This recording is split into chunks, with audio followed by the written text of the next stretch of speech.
Hey, it's Adam Lugsch-Tehle, existential lifestyle coach. Listen, even after years and years of practice and recovery, I at times, I'm admitting this, can feel bogged down by denial. And that denial really prevents me from letting go of certain people, certain places, certain situations that are no longer serving me. And today I feel like something shifted. I feel like I learned how to transform denial into radical acceptance. How freeing. From expecting my partner, in this case, to meet my needs, to desiring what might be best for both of us.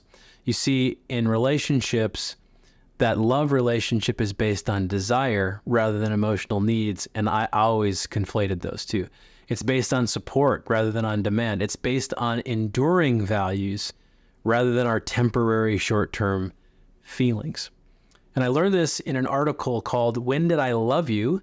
Become Getting My Needs Met." It was written by Dr. Stephen Stonsny, a psychologist in Psychology Today. So he says, calling it a desire when your brain thinks that it needs something is like equating it to food and water. It has to have it at any cost. Desire, on the other hand, includes a certain sense of appreciation. If I need you, I won't truly appreciate you. But if I desire you, I'll be hypersensitive to things to appreciate and to value within you.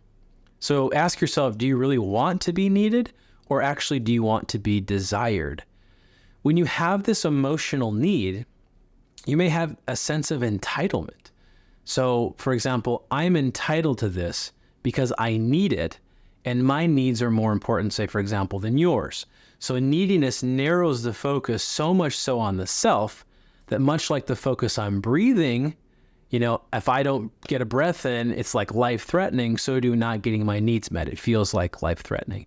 In contrast, if you're building a relationship on desire rather than on emotional need, you're fostering a certain sense of appreciation. There's a sensitivity. There's a mutual value. Remember, you want to be wanted. You don't want to be needed.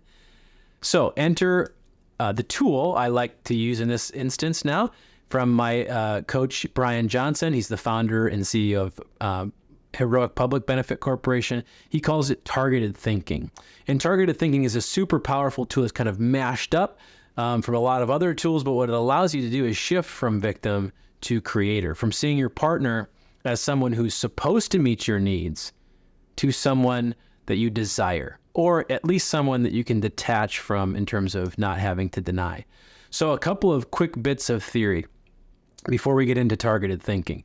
In the 7 Habits of Highly Effective People, Stephen Covey stresses the idea of looking at the word responsibility. He breaks it up into 2 parts. Responsibility. That is to say, you're choosing your response. And he says highly proactive people recognize that responsibility. They don't blame circumstances. They don't blame conditions. They don't even blame their conditioning for their behavior, because their behavior is a product of their own conscious choice. It's based on values rather than, say, for example, a product of their conditions based on feelings.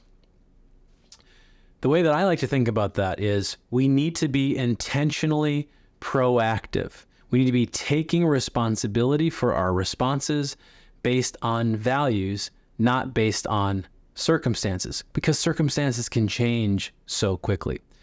The second bit of information is from David Emerald, and he highlights in his book, The Power of TED, that your life is like a laboratory for conscious creation. By adopting a victim or a creator mindset, you're shaping your daily experiences. It's like you're putting on a certain lens or particular type of glasses.